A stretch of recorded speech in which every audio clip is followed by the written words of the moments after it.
Hong Kong de noche siempre se sentía pesada, como una taza de té que se ha dejado en infusión demasiado tiempo, una capa de condensación que lo cubría todo.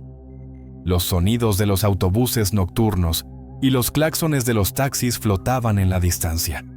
Un telón de fondo constante que nunca se desvanecía del todo. Dentro de su minúsculo apartamento, Lan estaba encorvada sobre su portátil. Era la voz detrás de Echoes at Midnight, un podcast de nicho donde recontaba historias de fantasmas asiáticas con efectos de sonido cuidadosamente superpuestos. Campanillas de viento, puertas chirriando, el arrastrar de zapatillas contra el suelo. Cada noche grababa, editaba y publicaba, alimentando a una audiencia que ansiaba el pavor a las 2 de la madrugada. Esa noche en particular, el reloj de su pantalla marcó las 23:47. Justo entonces, su bandeja de entrada emitió un ping, un nuevo correo electrónico. Asunto: una historia para ti. El nombre del remitente eran solo letras ilegibles, sin sentido, como si alguien hubiera aporreado el teclado. Lan frunció el ceño. El cuerpo del correo electrónico contenía una sola frase: no entres en un baño a las 23:47. Adjunto había un archivo de audio de baja calidad. En contra de su buen juicio, se puso los auriculares y le dio al play. Primero le llenó los oídos la estática, el siseo roto de una radio lejana. Luego vino una respiración, lenta, deliberada, como si alguien intentara contener algo. Después de 10 segundos, una voz de hombre, ronca y húmeda. Donde el agua persiste, la puerta se abre 2 veces. Lan se quitó los auriculares de golpe, con el corazón a 1000. Volvió a revisar el correo electrónico, con la intención de responder, pero su pantalla mostró un error. Dirección no encontrada.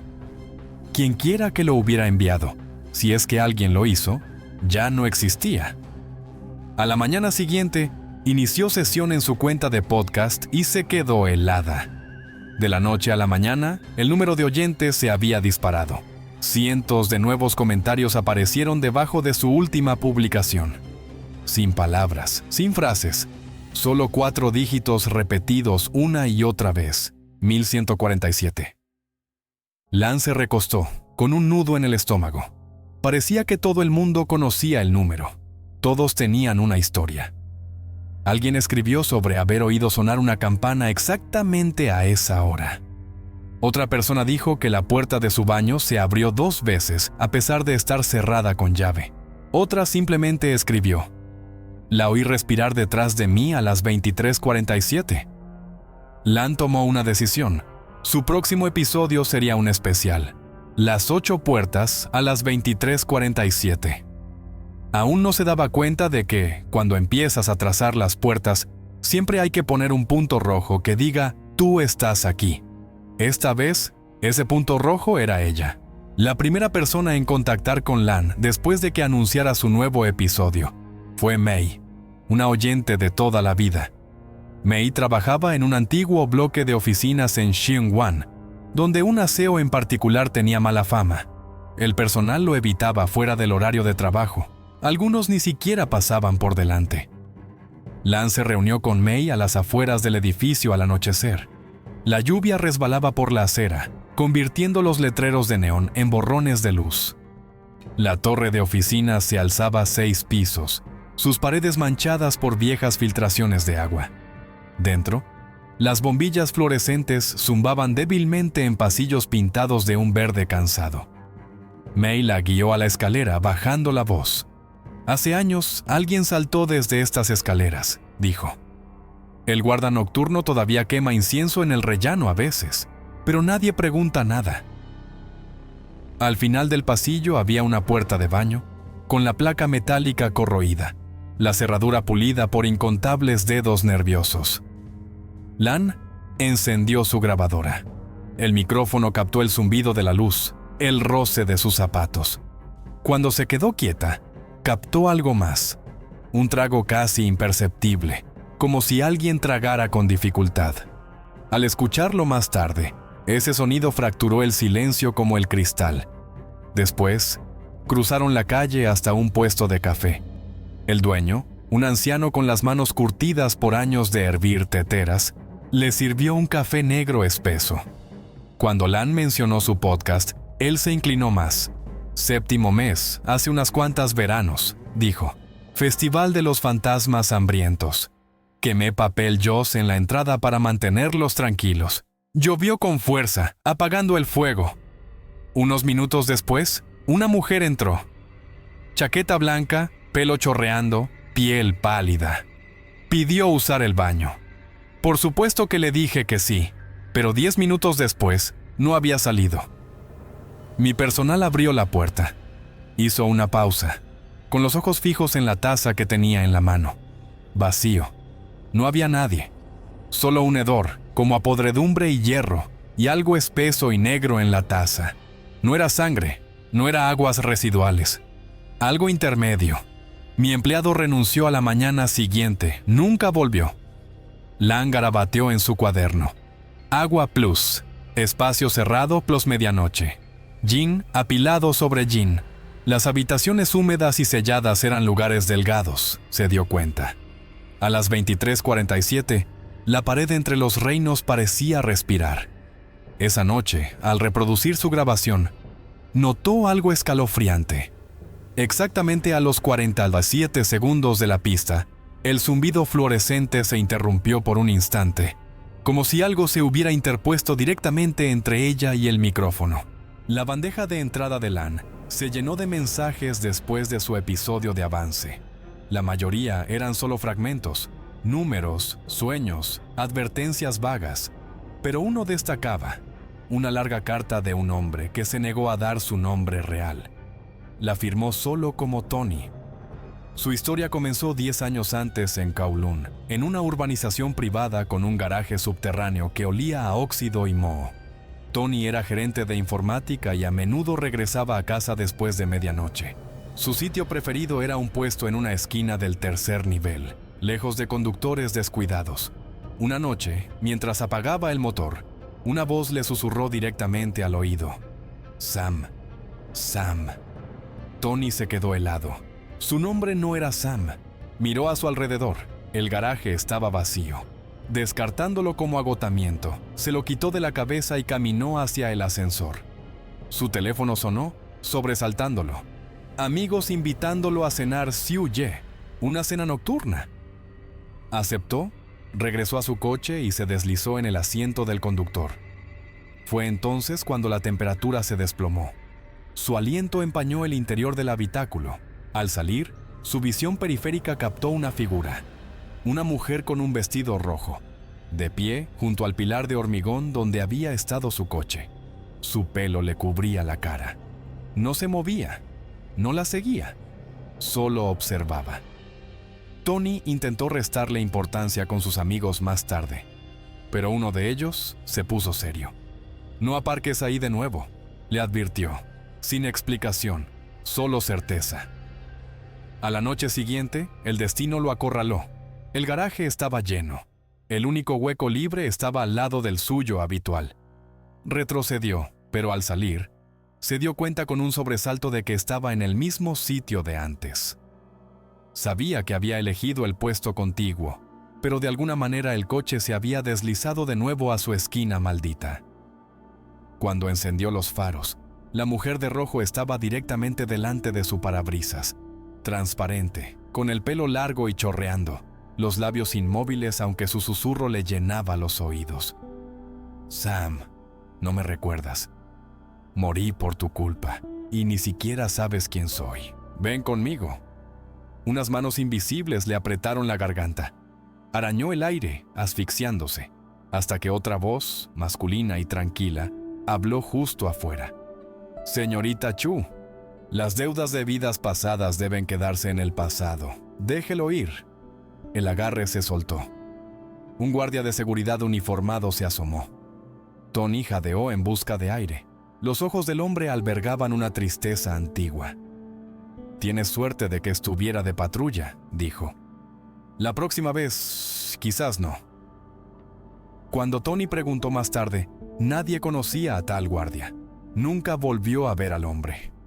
Lan escribió las palabras lentamente en su cuaderno. Vestido rojo, venganza, seguridad. ¿Espíritu guardián? La carta terminaba con una última advertencia.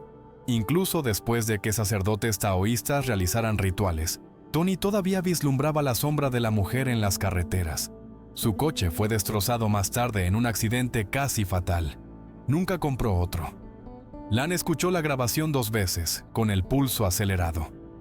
A las 23:47 de esa noche, la puerta de su propio baño traqueteó en su marco. No se atrevió a abrirla. La investigación de Lan la llevó después a Takayama, un pueblo de montaña en Japón, del que se susurraba en foros oscuros. El lugar se llamaba Santuario Yamakagi-jinga. Construido hace más de 4 siglos, había servido no solo como santuario, sino como prisión. Cuando los aldeanos morían violentamente, sus espíritus no eran liberados al más allá. Los sacerdotes los ataban dentro de los terrenos del santuario, encerrando la ira y el dolor detrás de barreras rituales. A lo largo de los siglos, cientos de almas se acumularon como agua estancada. Durante generaciones, un sacerdote solitario había mantenido los rituales. Pero hace 5 años, murió. Las ceremonias se detuvieron. Las paredes se debilitaron. Los turistas comenzaron a informar de voces que los llamaban por su nombre al anochecer. Figuras en kimono deslizándose entre los cedros. Luces flotando en la niebla.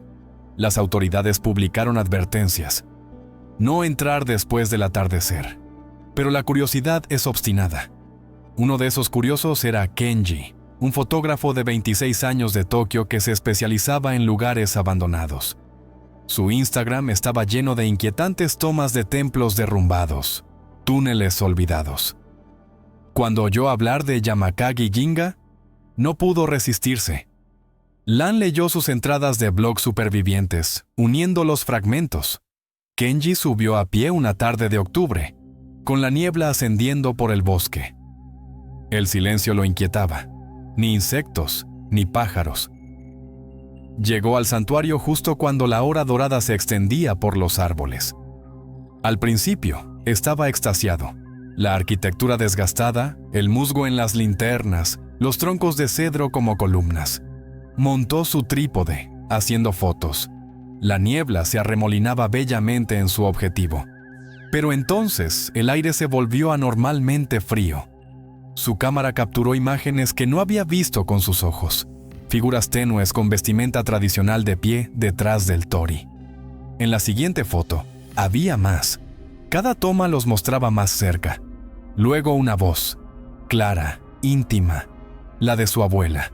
Llevaba muerta 5 años, Kenji-san.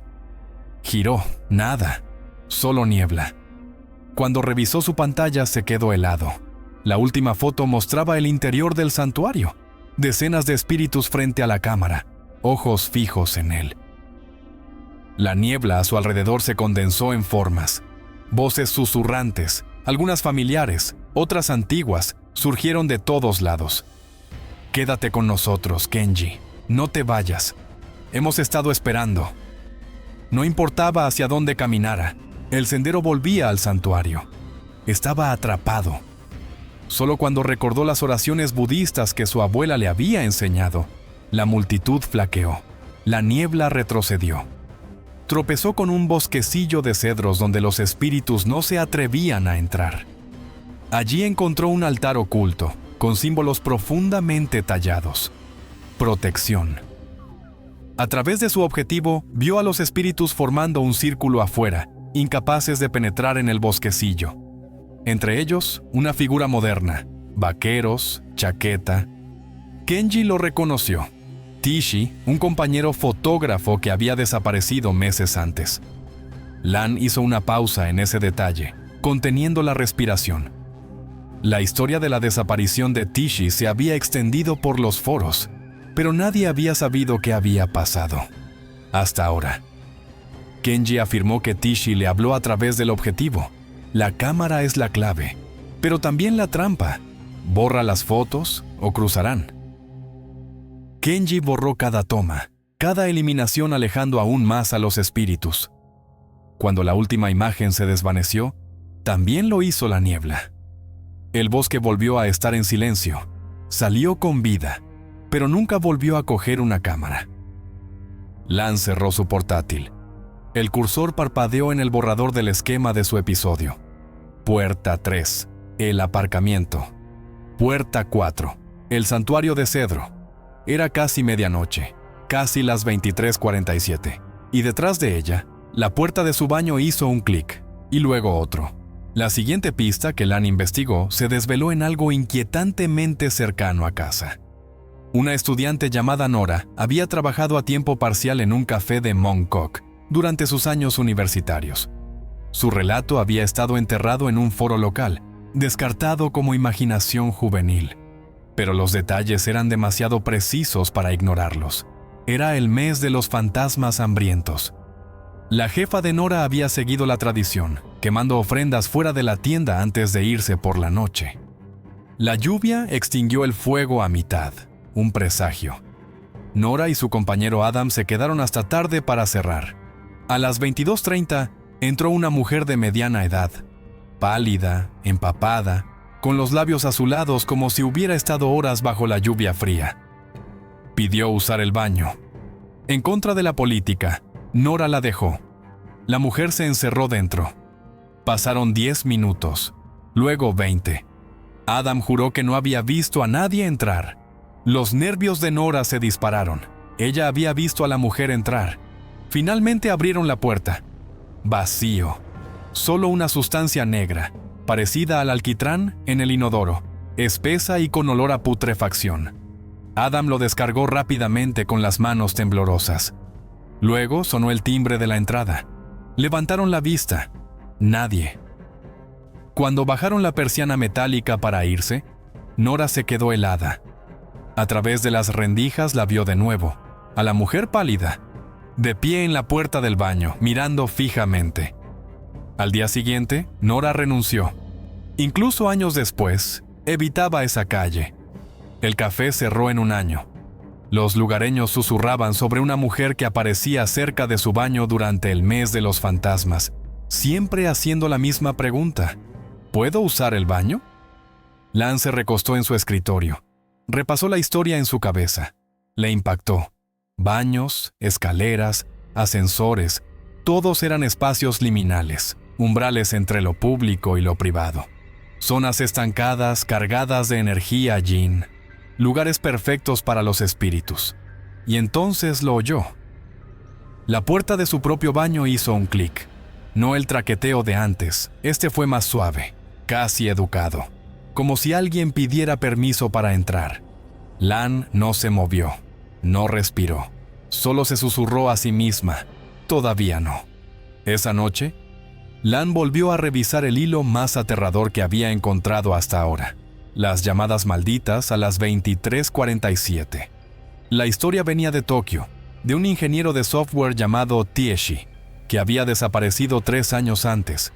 Ella había reconstruido su relato a partir de fragmentos, foros, entradas de blog y un archivo de audio corrupto que la policía supuestamente había encontrado en su portátil. Comenzó con una sola llamada telefónica, las 23:47 en punto. Un número desconocido, dígitos imposibles. Cuando respondió, hubo silencio. Luego una respiración controlada.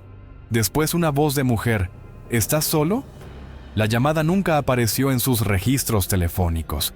La noche siguiente, sonó de nuevo. Y otra vez.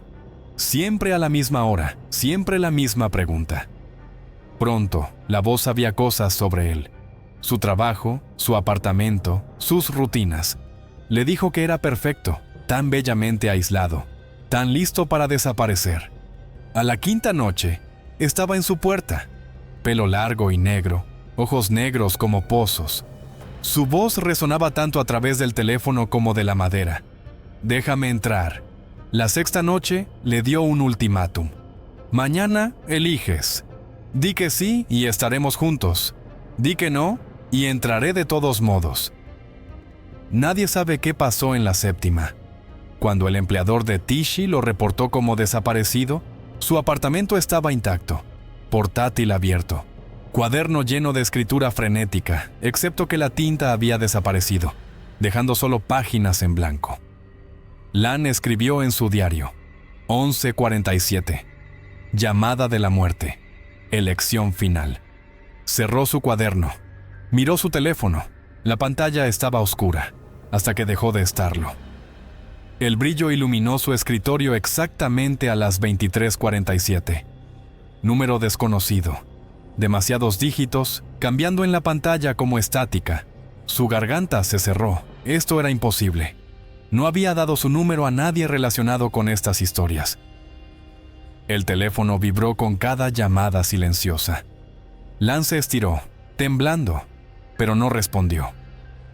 Entonces, a través del silencio de su apartamento, un susurro, no del teléfono, sino de detrás de la puerta de su baño. ¿Estás solo? Lan cerró el teléfono de golpe, arrojándolo sobre el escritorio. El susurro se detuvo, pero sabía que esto no había terminado. Lan dejó de dormir. Cada noche se sentaba en su escritorio, luces tenues, cuaderno abierto, teléfono boca abajo. Su investigación se había mezclado con su propia vida. Ya no había barrera entre observadora y participante. Las historias que había recopilado no estaban aisladas. Los espíritus del baño, las apariciones en la escalera, las llamadas malditas, eran hilos de la misma red. Cada víctima estaba sola. Cada encuentro ocurría en espacios liminales, donde se acumulaba la energía yin. La mujer de ojos negros, la voz a las 23:47, los espíritus en la niebla, eran diferentes caras de la misma hambre. La soledad era el cebo, el aislamiento, la condición, y ella encajaba perfectamente en el patrón. A la tercera noche, Lan finalmente respondió. La llamada llegó a las 23:47 en punto. Los dígitos imposibles brillaban contra la oscuridad. Sus manos temblaban, pero ella aceptó. Al principio, solo respiración. Luego esa voz, femenina, grave, casi tierna. «¿Me has estado escuchando, Lan?» Su pecho se paralizó. Hacía semanas que no le decía su nombre a nadie. «¿Qué quieres?», susurró. «Terminar lo que empezaste», respondió la voz. «Has estudiado a todos los demás. Has leído sus historias, rastreado sus finales. ¿No lo ves? Eres el siguiente capítulo». Lan se obligó a escribir en su cuaderno con una mano temblorosa. «La voz me conoce. Quiere que me una. Mismo patrón». «No quiero esto», dijo. «Ya lo elegiste», respondió la mujer. «Vives sola. Te entierras en historias de los muertos. Escuchas cuando nadie más se atreve. Ya estás a medio camino». La línea crepitó. Y entonces, imposiblemente, la voz no solo salió de su teléfono, sino del propio apartamento, grave, envolviéndola, como si las paredes mismas estuvieran hablando. Lan se giró hacia la puerta de su baño. El pomo traqueteó una vez. «Mañana», dijo la voz, suave y definitiva. «Mañana decides si abres la puerta, o lo haré yo». La llamada se cortó en estática. El bolígrafo de su cuaderno se le cayó de la mano. Solo entonces se dio cuenta de que había estado llorando. La noche siguiente, Lan se preparó. Colocó sal en el umbral de su puerta, cuencos de agua en cada esquina del apartamento. Quemó incienso hasta que sus paredes olieron a sándalo. No sabía si algo de eso importaba, pero tenía que intentarlo. A las 23:47 en punto, su teléfono se encendió. No lo tocó. Lo dejó sonar, el brillo pulsando en la habitación oscura. Entonces, 3 golpes en la puerta del baño. Su pecho se tensó. No era la puerta de entrada, no era el pasillo. Era el pequeño baño sin ventanas a 3 metros de distancia. «Lan». La voz ya no era un susurro. Era clara, persuasiva, familiar. «Siempre has querido respuestas. Yo puedo dártelas, todas ellas. Abre la puerta». Lan negó con la cabeza, agarrando su bolígrafo, escribiendo a ciegas en su cuaderno. «Baño, no umbral. Puerta, nume elección. No quiero desaparecer», dijo en voz alta. El pomo traqueteó con más fuerza. El espejo dentro del baño se cayó al suelo. «No desapareces», dijo la voz. «Te transformas». te unes a nosotros. No más noches sola, no más silencio, solo conexión. Para siempre. Lan retrocedió hacia la puerta de entrada. La línea de sal que había derramado antes brillaba tenuemente en la penumbra, como si estuviera conteniendo algo. El teléfono dejó de sonar. El apartamento quedó en silencio. Entonces, desde detrás de la puerta del baño, una última frase, pronunciada con una voz que era a la vez suave y despiadada. Tienes hasta mañana. Después de eso, la elección es mía. El apartamento se sumió en el silencio. El aire se sentía enrarecido, extraño, cargado con algo que esperaba. El cuaderno de Lan estaba abierto en su escritorio. Su última entrada estaba garabateada con letra irregular. Si estás leyendo esto y tu teléfono suena a las 23:47, no contestes, no abras la puerta, no creas la promesa de no volver a estar solo, porque lo que espera al otro lado no es la salvación, es el hambre. Y mientras escribía la última palabra, la puerta del baño hizo un clic suave. Una vez, 2 veces.